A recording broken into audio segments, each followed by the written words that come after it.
This is Internet Marketing.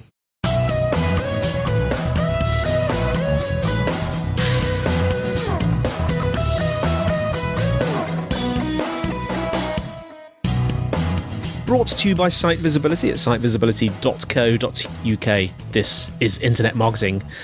Now, before we start today, Site Visibility have recently released their 2020 PPC Automation Guide. It's completely free to download, and it's going to help you to get started with each of the new automation settings in Google Ads. So this includes smart bidding, responsive ad, testing, dynamic search ads, and more. So the best way to accelerate your PPC growth in 2020 is to start planning today. So download your free guide at bit.ly, that's bit.ly/PPC-automation-guide. I'll say that once more, bit.ly, that's bit.ly/PPC-automation-guide. Now, today I'm joined by Jeremy Knauff, founder at Spartan Media, which is based in Florida, USA. Jeremy, thanks for joining us. Thanks for having me on today. It's an absolute pleasure. Why don't you start off by telling our lovely listeners all about yourself and all about Spartan Media? All right. So I started my first agency after I got out of the Marine Corps, and I've been involved in digital marketing pretty much since the late 90s. Worked with all kinds of clients from, little tiny startups all the way up to, companies like the Hilton. And let's see, I've got a regular column at several publications talking about various digital marketing topics. And I guess that's pretty much it for now. Do you think that the discipline of being ex-military has helped you in your business? Oh, I think absolutely. Yeah. There's so much. And aside from the discipline, right, I think I had quite a bit of discipline even before I went in. That's why I thrived in that environment to begin with. But more so than the discipline is the massive, insane levels of challenges that you face in the military. Yeah. It really prepares you for taking on some bigger things later in life. Amazing. So I want to talk about 2 or 3 things that are fairly self-contained. First thing I want to talk about today is making your website user-friendly. And I know you've got a few ideas about that, haven't you? Let's start off by talking about that.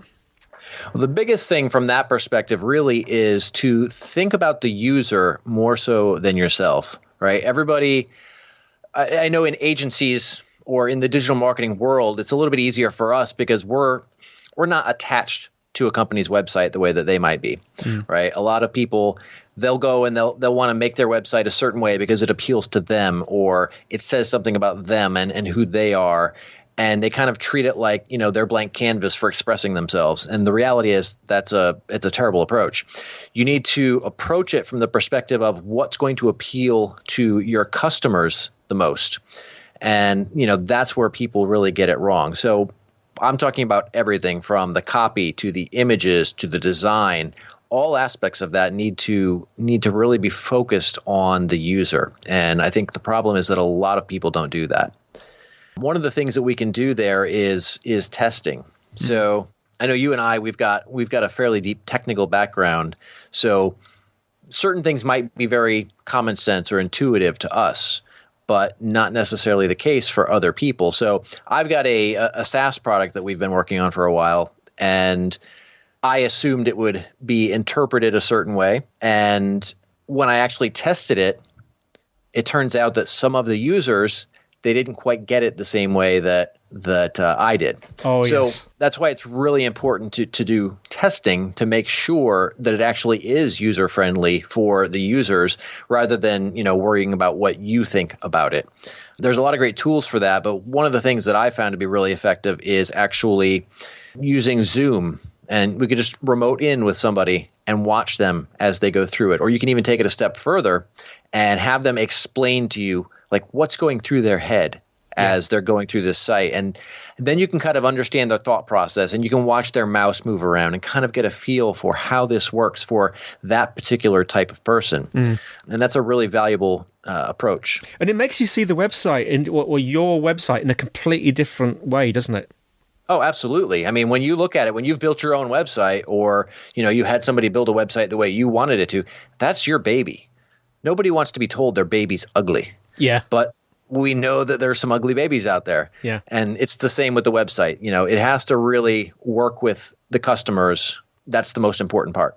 Yeah, because I remember being a developer. I remember I've worked on quite a few government projects, and I always remember one project in particular.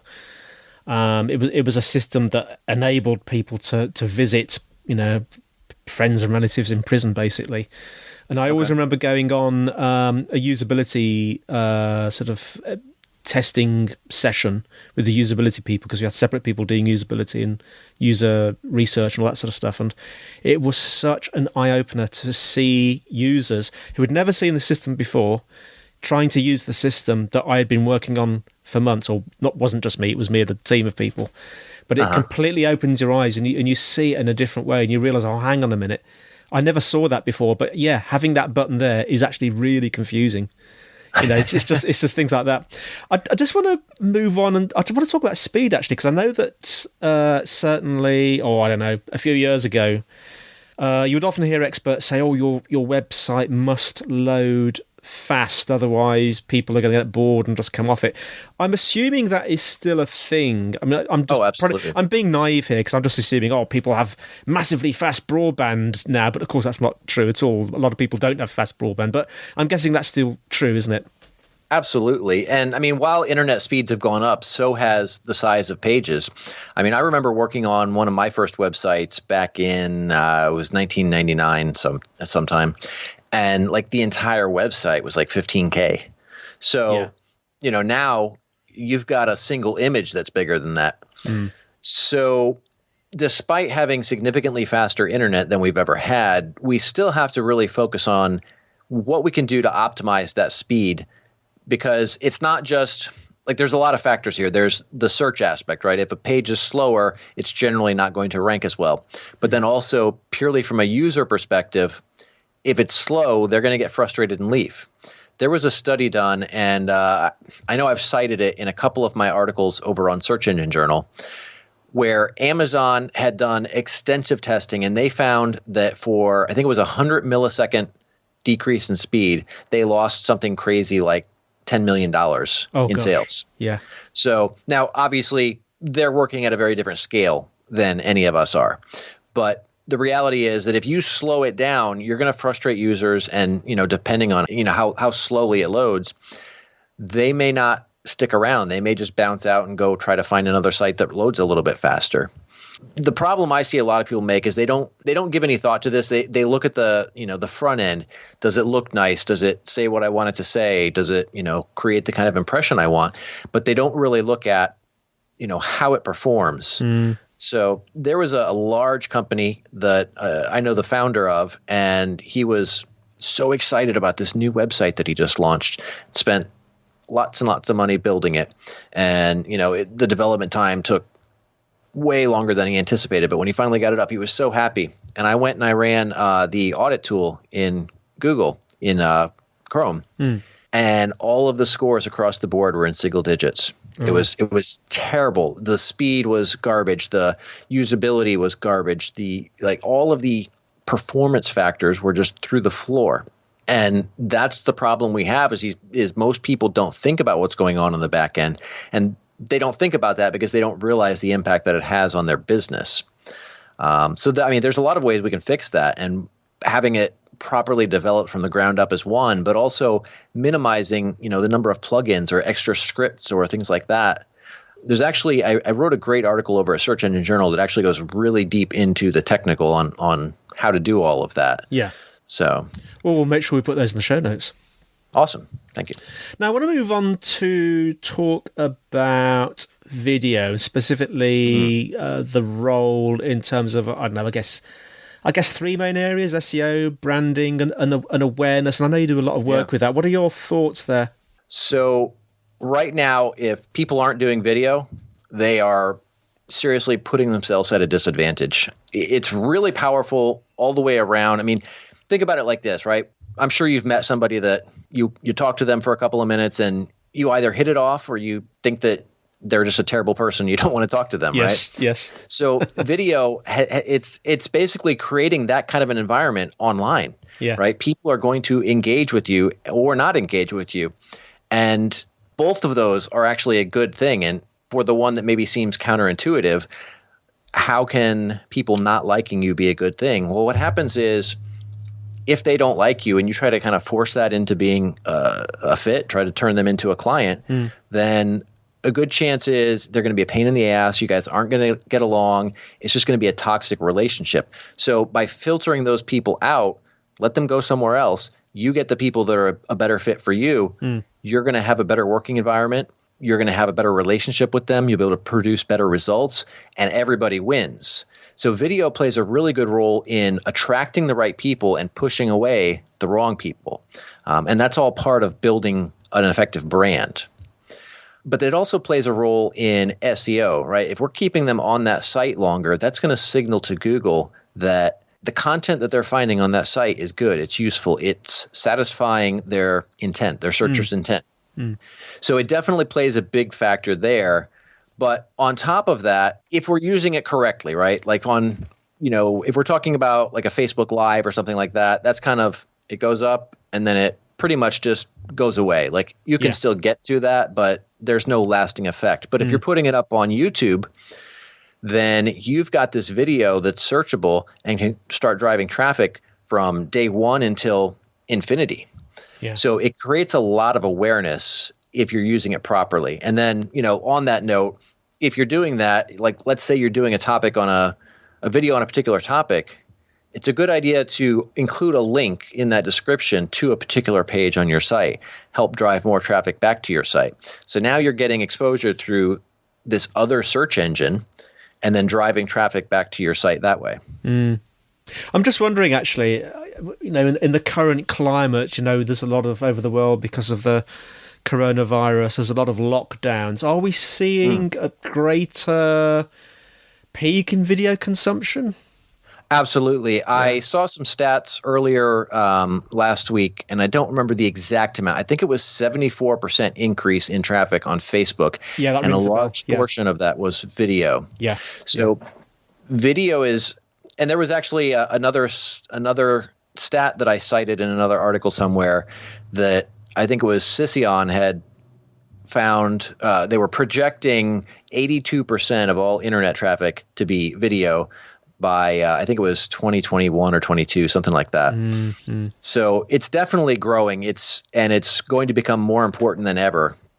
Yeah, the ever-growing trend of video.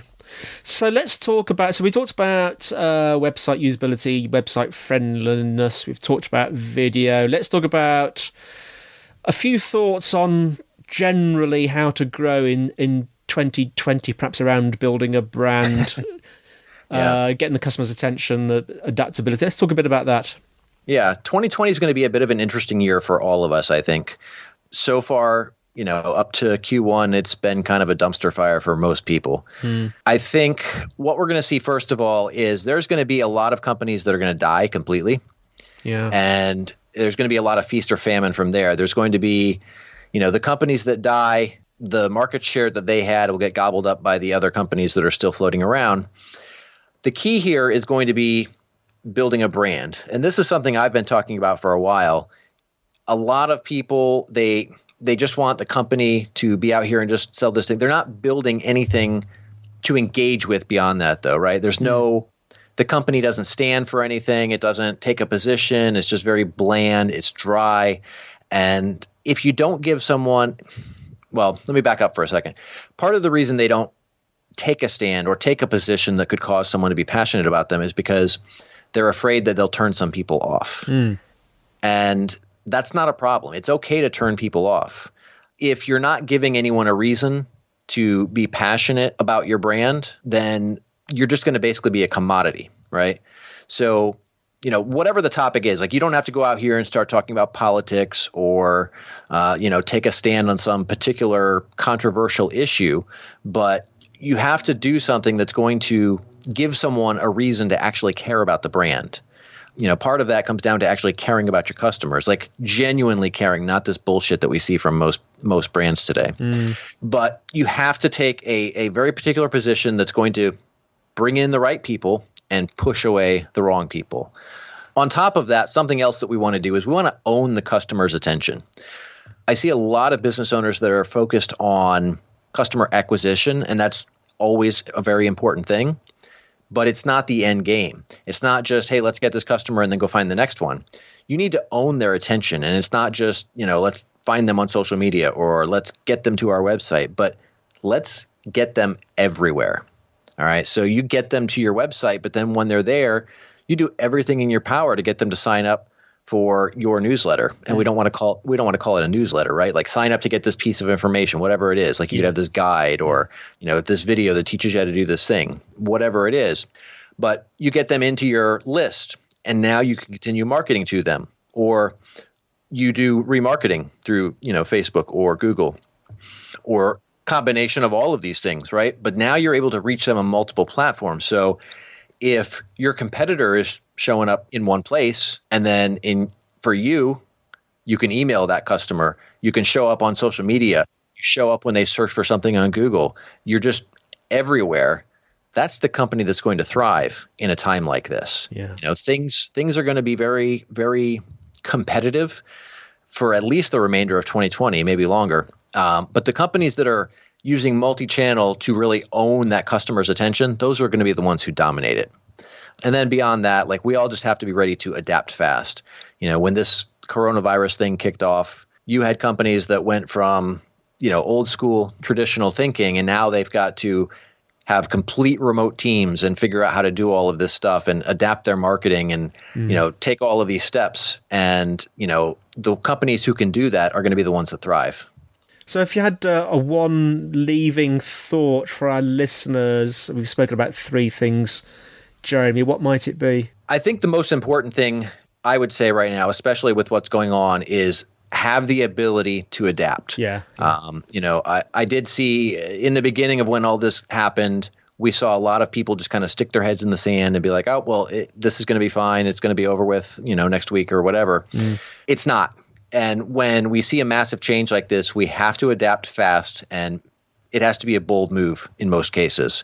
The companies that are able to do that are going to absolutely crush it. This is the kind of time, when you see a downturn in the economy, that's where you start to see a complete change in the landscape of industries. So somebody who was virtually unheard of last year, next year could be an industry giant. And that's going to come down to, adapting to what we're going through and basically gobbling up the market share of the companies that don't. So I think that's the most important thing for people right now. Well, Jeremy, thanks so much for coming on today. How can our listeners find out more about you and more about Spartan Media?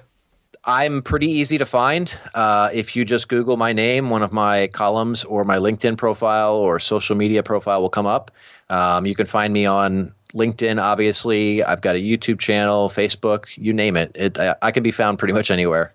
Brilliant. And just to let our listeners know, your surname is spelt Knauff, isn't it? That is correct. Brilliant. We'll put those links in the show notes. Thank you very much. And thank you for listening, everyone. The show notes will be in the usual place. And that's sitevisibility.co.uk/IM podcast. If you're enjoying the show, please leave us a review. That would be great, hopefully a good one. Questions and suggestions, the email is podcast@sitevisibility.co.uk. You can tweet @sitevisibility. We have a site visibility group on LinkedIn. That's all from me, Andy. And it's all from Jeremy. Thanks, everyone. Have a good day. And we'll see you next time on Internet Marketing.